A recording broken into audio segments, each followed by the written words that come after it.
Cholera remains a significant public health threat in the country.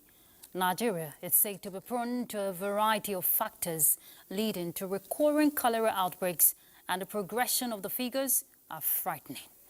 As Nigeria continues to struggle with a recurring scourge of cholera outbreaks, health experts say to mitigate the disease, there must be concerted effort involving a robust multi-sectoral response. Now, the Nigeria Center for Disease Control is at the core of enhancing surveillance towards promoting strategies for prevention and control.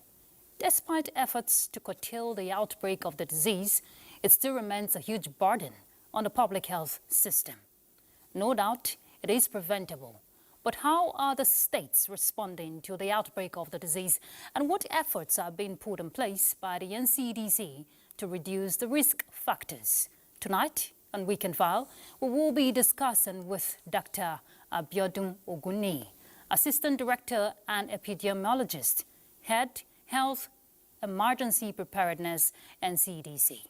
We'll bring you situation reports, of course, on how affected states are handling the outbreak. And on the sporting scene, cheering news for Nigeria, as CAF says the treatment meted to Super Eagles by the Libyan authorities on the 13th of this month, when the team was on its way to Benghazi for the crucial CAF 2025 qualifier, when the chartered aircraft dangerously diverted mid-flight to Al Abrak, and there was no assistance from the Libyan Football Federation, which failed to provide transportation. Well, today, you hear the cheering news. CAF has taken a decision by awarding 3 points and 3 goals to the Super Eagles. Now, with this development, what are the chances for the Super Eagles and the implication of this ruling? Former national under-15 coach Haruna Usman Ilirika will give us insight to this. Thank you for joining us. It is Weekend File, and I'm Ruth Aguele. First, let's bring you the news.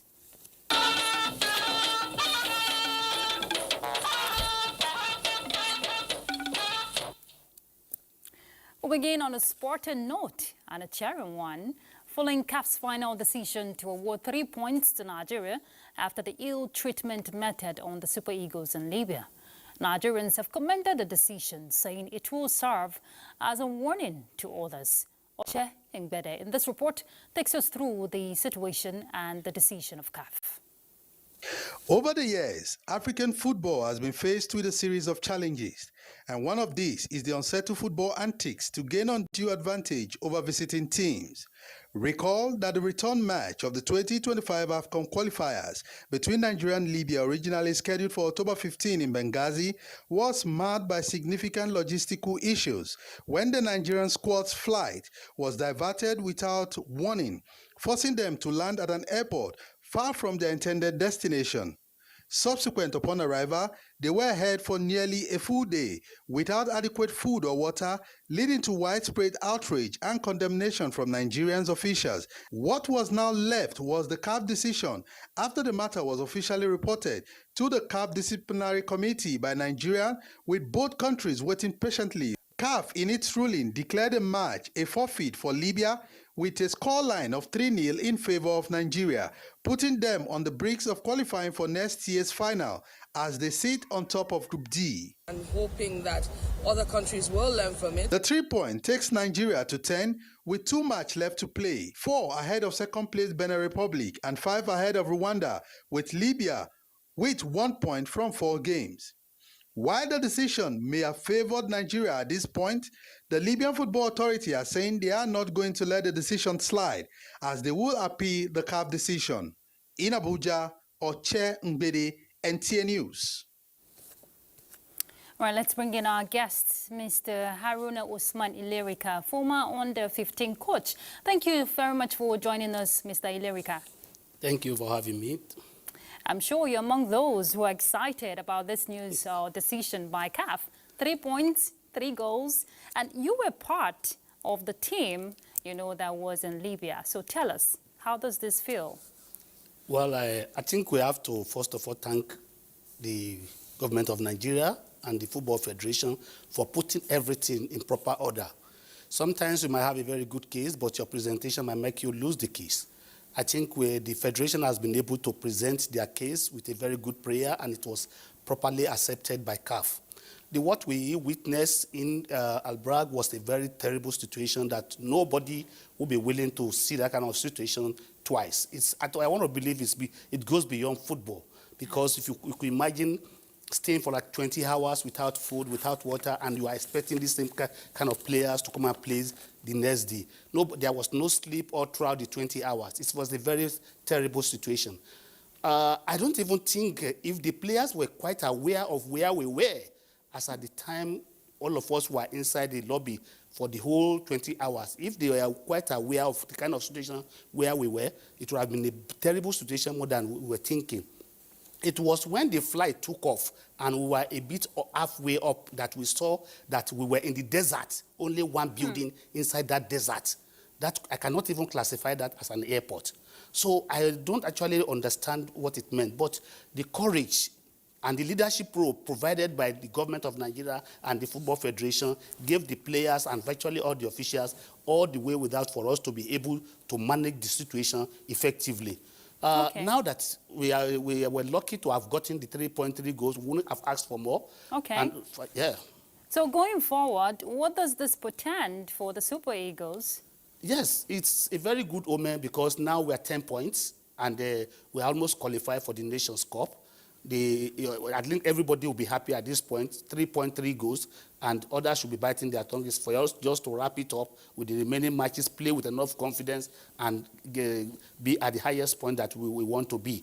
We are good to go now, and to me, it's a test case for CAF, and CAF has been able to stand up to their responsibility on this. If this case had been washed aside, it would have been a very terrible situation because the issue of people treating a visiting team terribly in this manner is condemnable.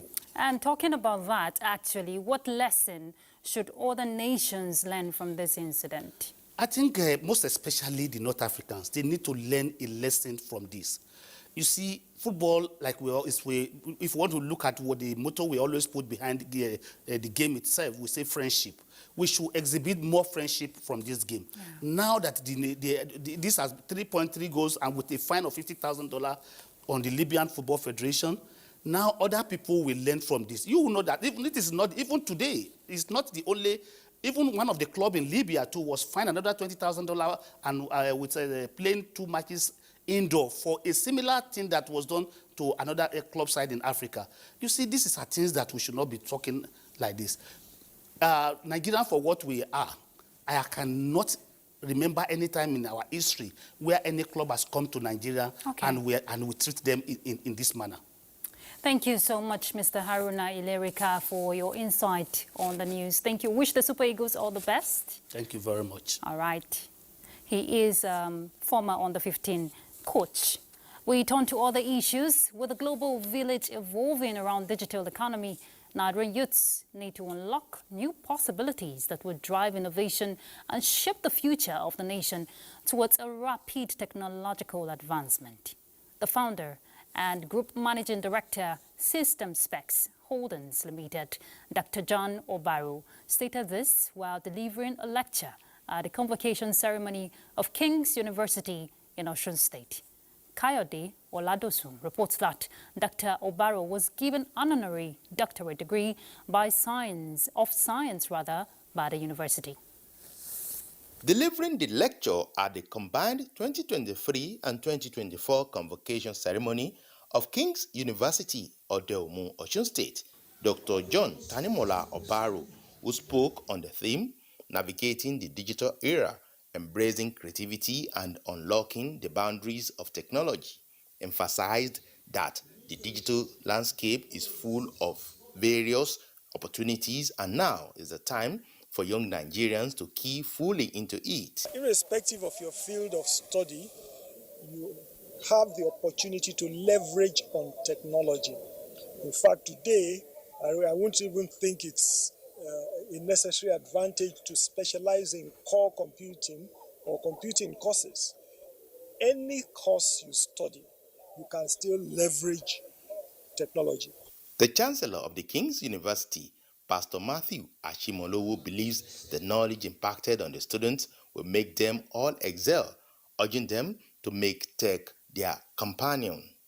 I believe if they can tap into creativity, they will not need to worry about whether there is employment or not. With a lot of work and with creative mind, they also can become like Obaro. The combined convocation witnessed students graduating with bachelor's degrees in various disciplines, out of which 10 students bagged first-class honors. Praying and trusting God really is the key to coming out with a first class. We expect that we will hear of them, that there will be a resounding, that they will going to be outstanding in every area that they find themselves. Based on its entrepreneurial innovation and development, the university honored Dr. John Tanimola Obaro with doctorate degree of science. From Odiomu, Kade Oladoshu, NTA News. The Senate Committee on Banking, Insurance and Other Financial Institutions says it is committed to putting in place a robust legislative framework that will guard against financial distress, which invariably could affect banks and their depositors. This was the stance of the committee at the 2024 Stakeholders Retreat of the Nigeria Deposit Insurance Corporation held in Lagos. Larry Belay reports.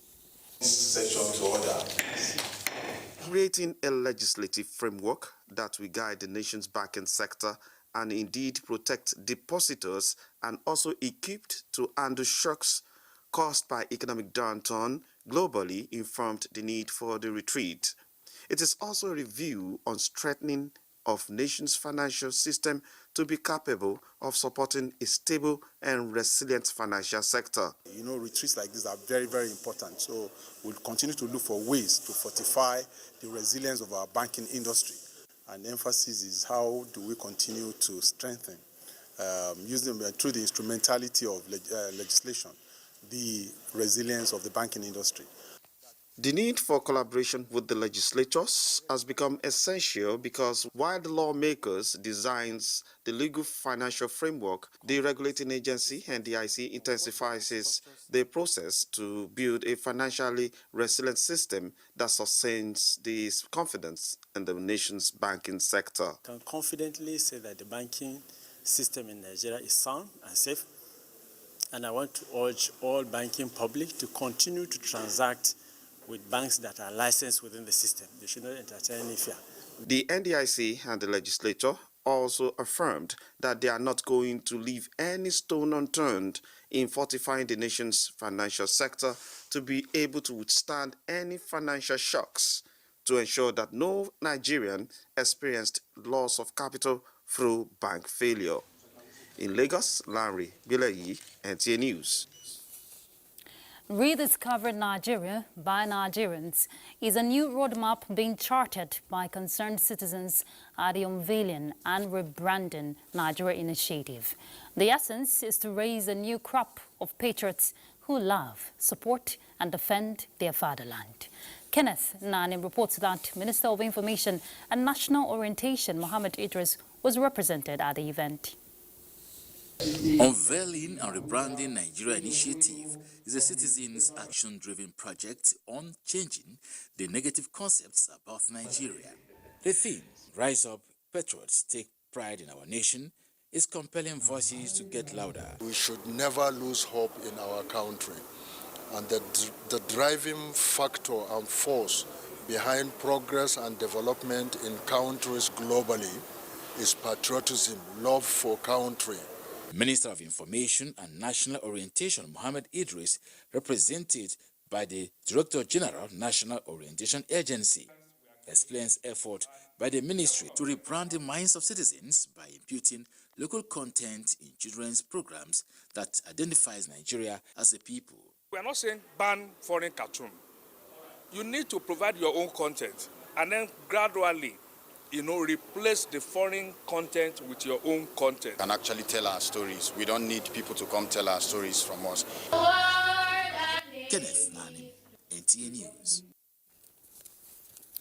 The Northern Senators Forum has expressed concern over the power outages in many states across the northern region, appealing for federal government's intervention. In a statement, Chairman of the Forum, Senator Abdulaziz Musa Yaradua, says the outage resulting from vandalism and national grid disturbances has slowed economic activities, affected healthcare delivery, and imposed expensive fuel costs on citizens, as small businesses are struggling to operate and their livelihoods impacted. The forum wants government to prioritize repairs on the Shiroro-Kaduna transmission lines, enhance security to prevent vandalism, and support renewable energy as sustainable power options.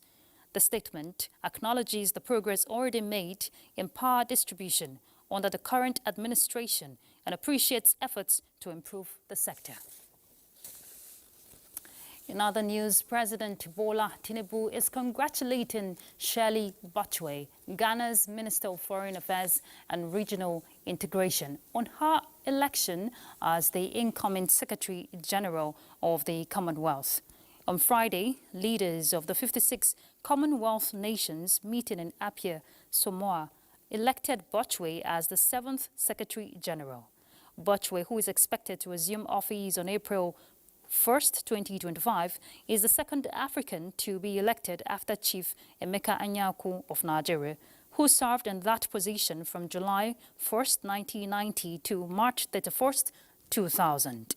In a statement, the presidential advisor on information and strategy, Bayo Onanuga, says President Bola Tinubu expressed belief that Botchway's experience makes her a perfect fit for the job and looks forward to working with her to advance Commonwealth vision of fostering peace, equity, and prosperity.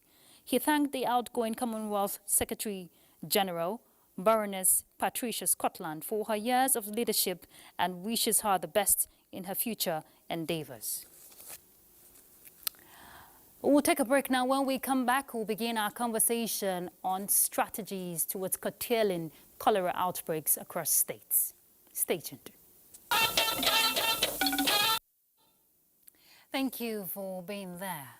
Now, what strategies are in place towards combating the cholera outbreak that keeps rearing its head, especially as the rains intensify? There is a surge in the number of cholera cases across the country.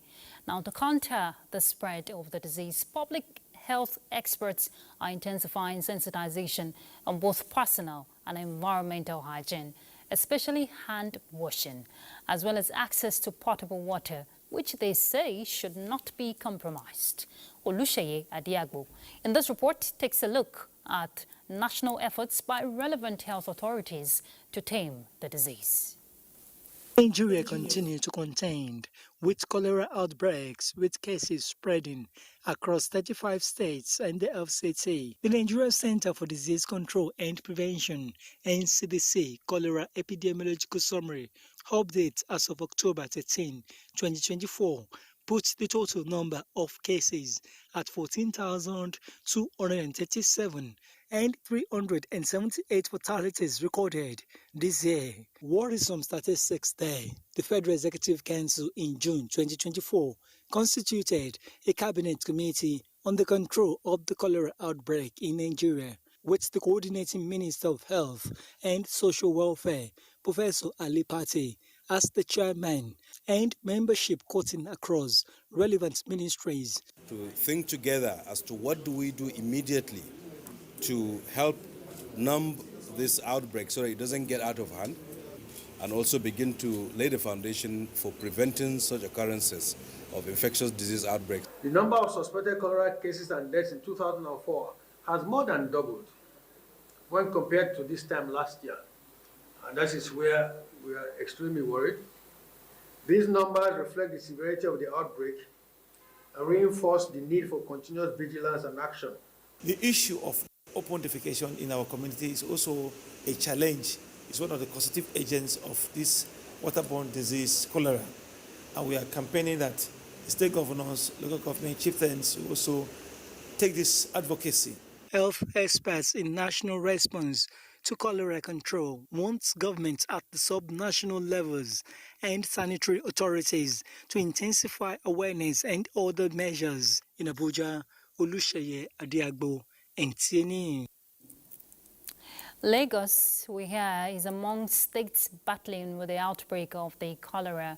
Though it didn't linger for long, but it's still there. In this report, John Adams tells us how the state responded to the situation, as well as what the state government is doing to address the challenge of potable water. Few months ago, Lagos State was faced with an outbreak of cholera which claimed some lives. This caused apprehension among residents, but with swift action from the state government, the numbers dropped to zero. You must be aware to support government by ensuring your own safety. Consume only safe water that is boiled, bottled, or sachet. Even with the success story, some people are still vulnerable.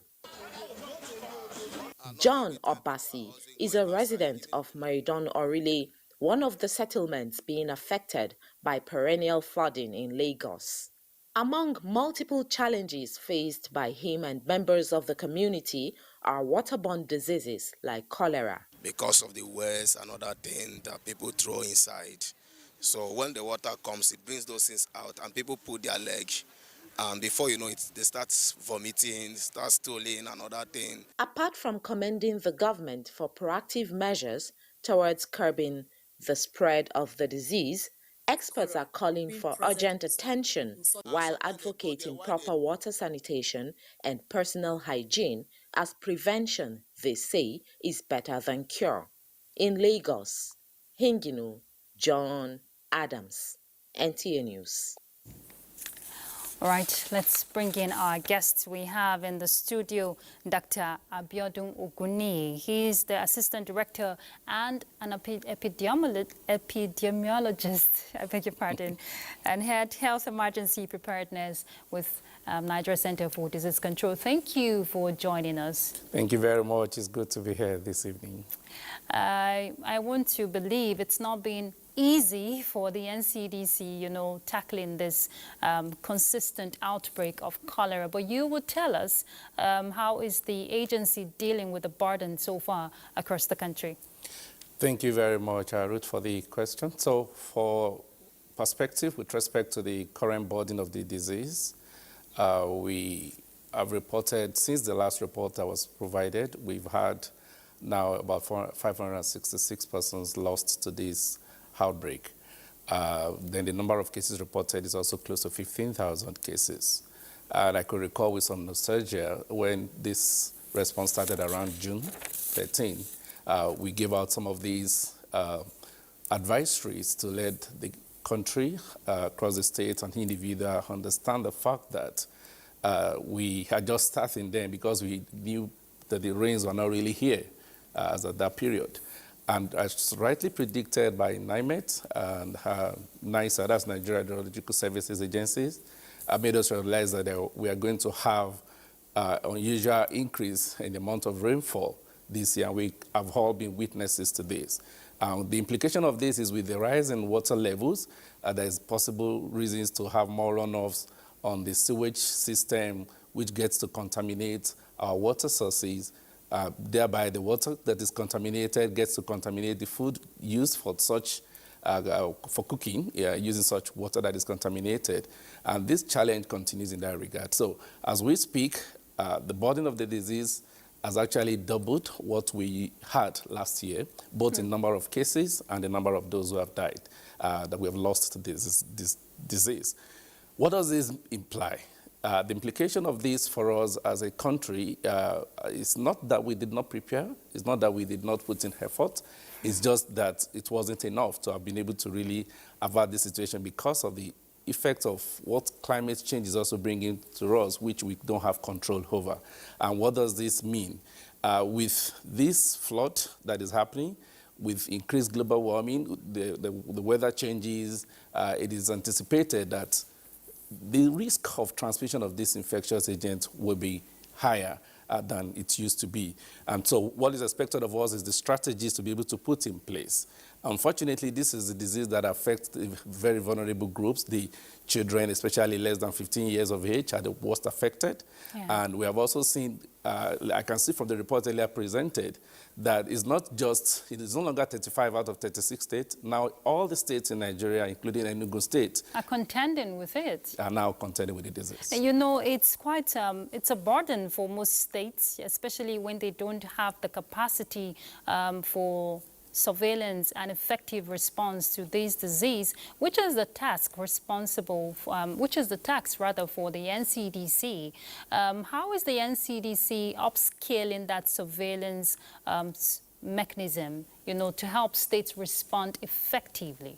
Thank you so much. So this speaks to the global strategy that was put together by the Global Task Force for Cholera Control, which the country adopted and aligned our response strategy to this response. The Global Task Force on Cholera Control has a focus, which is to eliminate cholera in 20 countries at least by year 2030, and to reduce mortality due to cholera by 90% by year 2030. And so in our efforts, there are three-pronged approach in getting this done as adopted globally, which we have also adopted. And the first speaks about targeted prevention. As we all know, we say prevention is not only better, it's also cheaper than cure. So there are interventions that are expected to be done. We call it priority area for multi-sectoral interventions. Okay. This, which we initially called the hotspots. So there are LGAs. If you look at the statistics being reeled out, you find that 10 out of our 36 states contribute about 85% of the burden of this disease. And of all our 774 local government areas, I think about 15 of them are responsible for close to 60% of the cases. So what does this speak to us? We are moving on to be able to really redefine and review our priority areas for multi-sectoral intervention that we call the hotspot for these diseases. This will help us to have targeted prevention intervention with areas of improved water supply, sanitation, and hygiene, and improve the advocacy, community engagement, and all that we need to do to be able to prevent this disease from happening in those areas. The whole idea is that if you're able to invest in those areas, maximize your interventions, you're able to really cut down drastically the burden of this disease in this regard. That's about prevention. The second speaks to the strategy around early detection and prompt response. By early detection, what does this speak to? By early detection, we are looking at the surveillance system, like you rightly said, that could really help us to promptly detect these cases as they occur in the community. So we're building the capacity of our disease surveillance and notification officers around the country. We've been doing these over the years anyway. And before I go into that, before every outbreak and at the end of every outbreak, there are reviews that are done, risk assessment that are done. And for this particular season, we have already kind of done assessments that will help us understand where the burdens are. We have a seasonal calendar that gives us the picture. So we already know that this may be happening in this period, just that we may not be able to get Which exact. brings us to the aspect of preparedness. Yeah. Earlier you said it's not like the agency wasn't prepared, but we get to see situations like this, you know, happen, especially when there's an outbreak. That's when we get to see that response. I'll help you ponder on that thought because I want you to ponder on that thought rather. I won't help you. Let's go on a break. We'll be back so you respond to that. Stay tuned. Thank you for staying with us. Dr. Oguni, just before you respond to what I'm going to ask you, let's check out the numbers, you know, with Enugu State. We're hearing 10 deaths recorded in the state due to the cholera outbreak, and the state government has called for emergency response by health practitioners. Well, all the sister health agencies are collaborating with the Ministry of Health in their efforts to de-escalate the spread.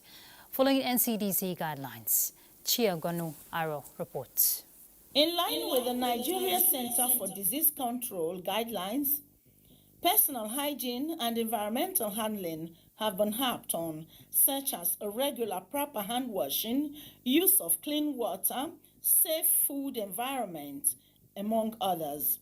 So make sure that we observe strict preventive measures that will not allow us to put into our mouth contaminated things. For instance, how do we wash our hands before we touch food items, that anything that's going into our mouth, we have to apply adequate hand washing, so that from work, from farm, from anywhere, you wash your hand very well with soap and water. Taking a One Health approach in Imo State, where we are involving other ministries, such as the Ministry of Environment and Sanitation, the Ministry of Water Resources, Ministry of Education, Ministry of Information, and also the Ministry of Agriculture in the One Health approach.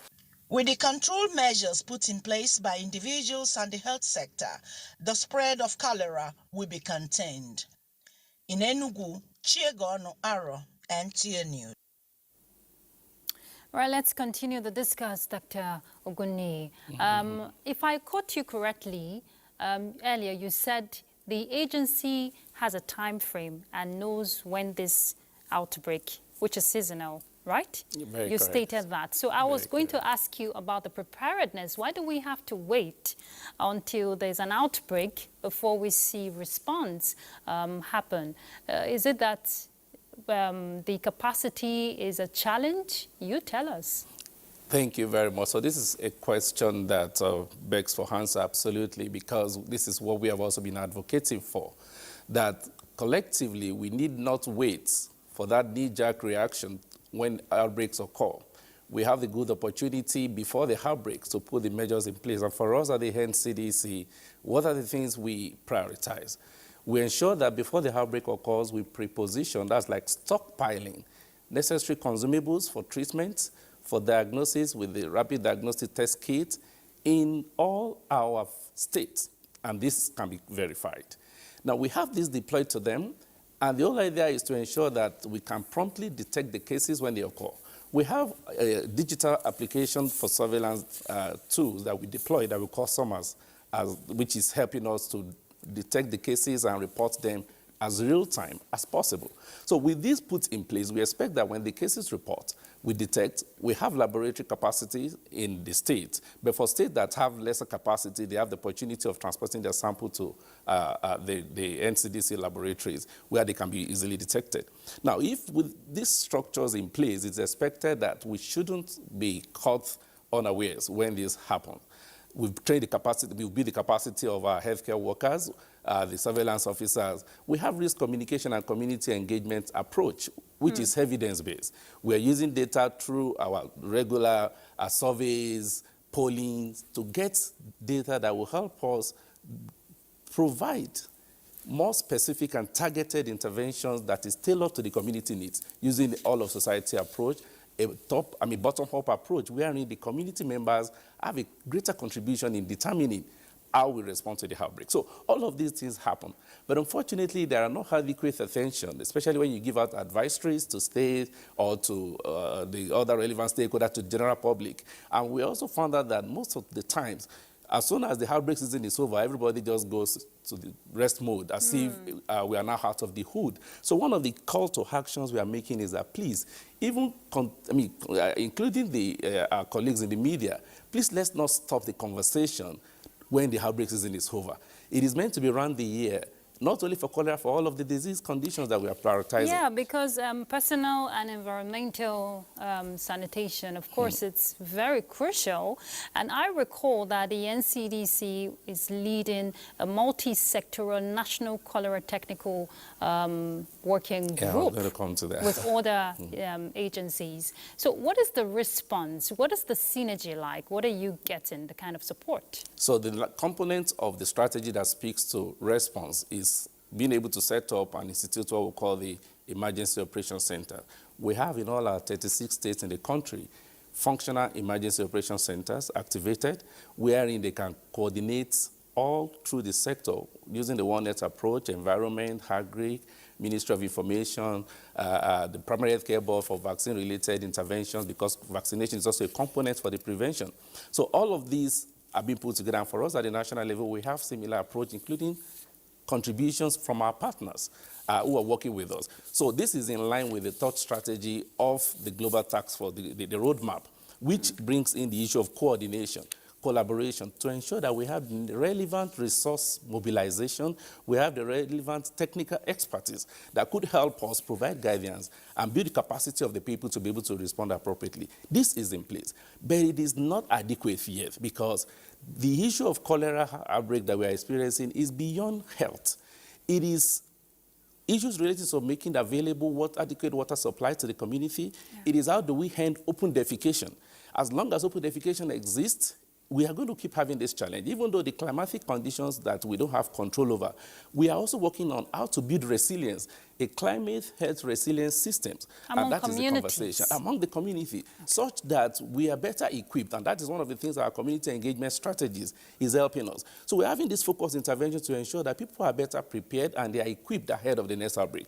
One thing we are committed to is that Nigeria should be one of the 20 countries that will be able to eliminate cholera by year 2030 as put on the map. Well, Dr. Ogunni, 2030 is around the corner and yes, people it is are achievable. dying Yeah, it is achievable. from this disease. My question is, I'm glad you mentioned building resilience among communities, which takes us to community engagement beyond when the outbreak is at its peak.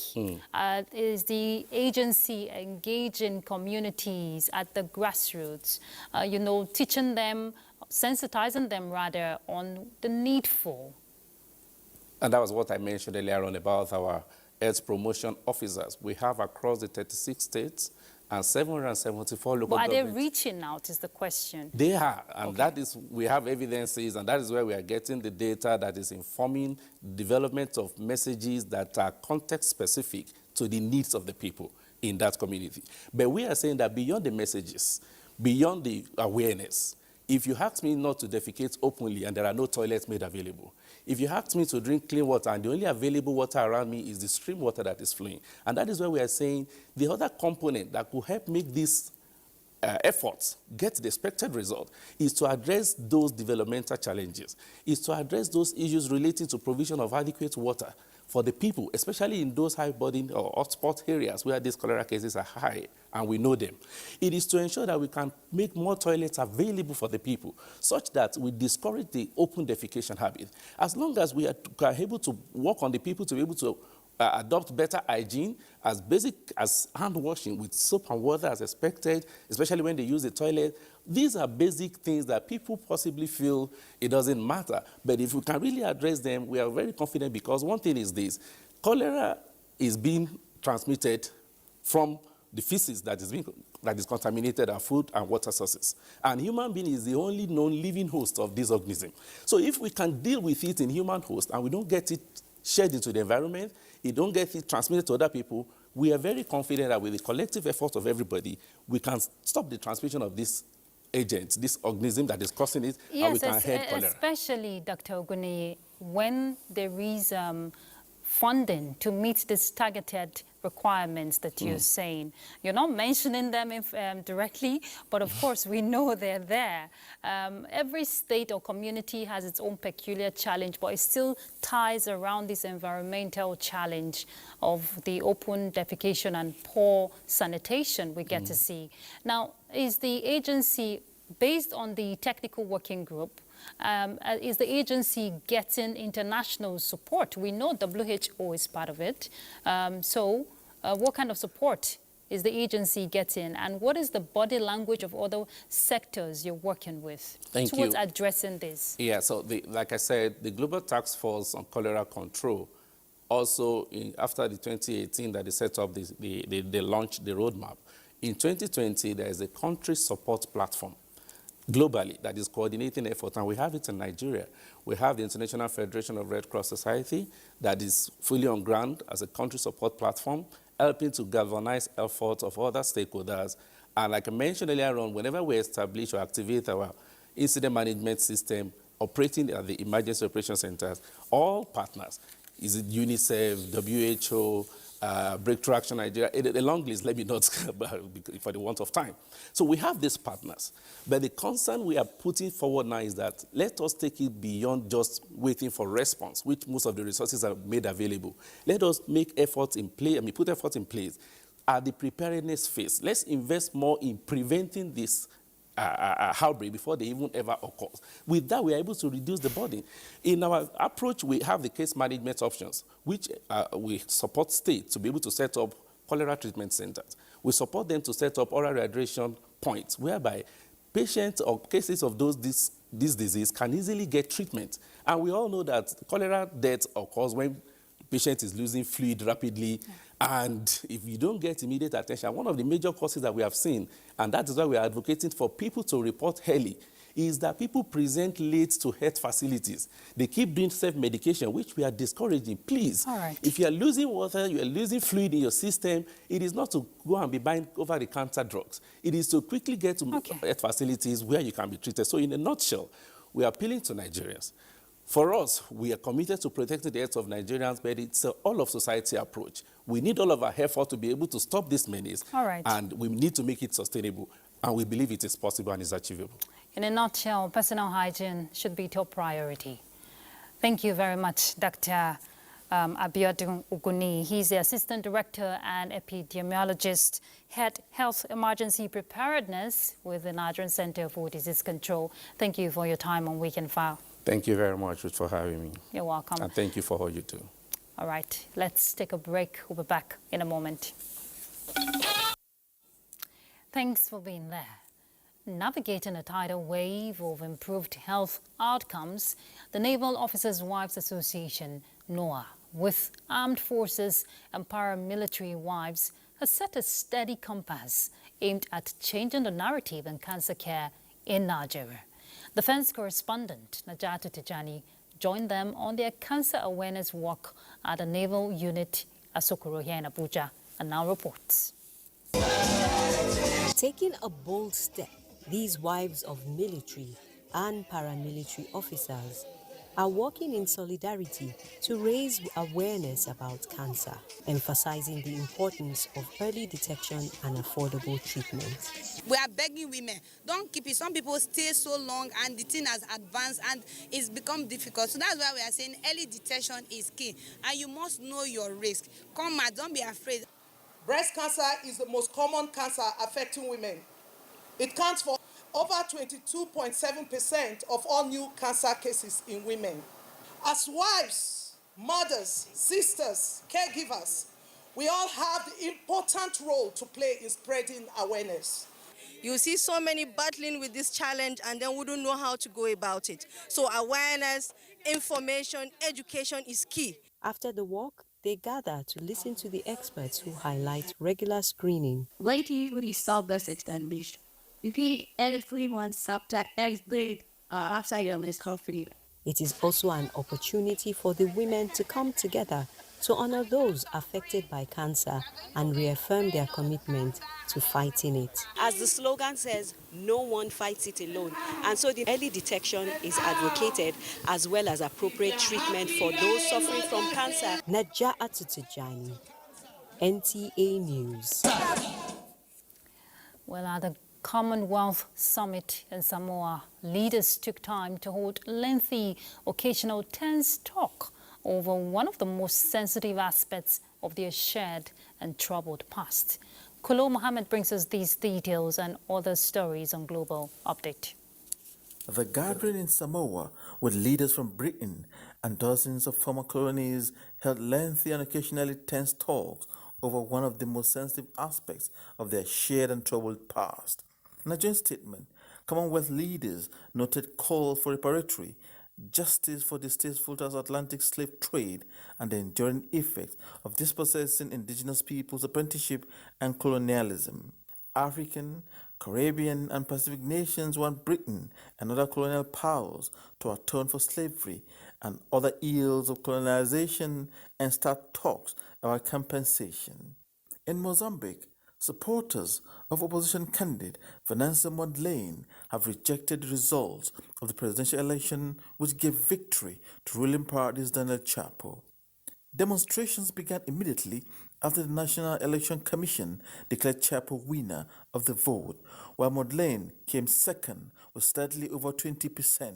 Even before the election, Commission's announcement of results, the country was already tensed following the killing of two opposition figures close to Mondlane. Kolo Muhammad, NTA News. And that concludes Weekend File. Thank you for your company. Do have a good night rest. I'm Ruth Aguele. Bye.